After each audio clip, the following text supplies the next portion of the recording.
నువ్వు కనపడవి లేదు తీసే చాలు. హాయ్ గాయ్స్, వెల్కమ్ టు వేదాను అని ఛానల్. ఇప్పుడు మేము మీకు ప్లాంట్స్ చూపిపోతున్నాము, చూడండి. ఇటు రండి చూడండి. ఇది ఏం చెట్టు అంటే పుదీనా చెట్టు. ఇది ఒక రకమైన సెంట్ చెట్టు. ఇది తులసి. ఇది కూడా తులసి.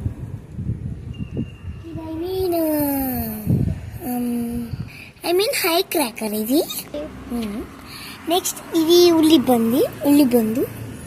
ఇది తులసి. ఇది కూడా తులసి. ఇది జాస్మిన్ చెట్టు. దీనిలో ఏంటో పిచ్చి చెట్లు వచ్చినాయి. ఇది green pink light green pigment లేకుండా ఇది ఇదేమో హైబిస్కస్ ట్రీ. ఇది టొమాటో ట్రీ.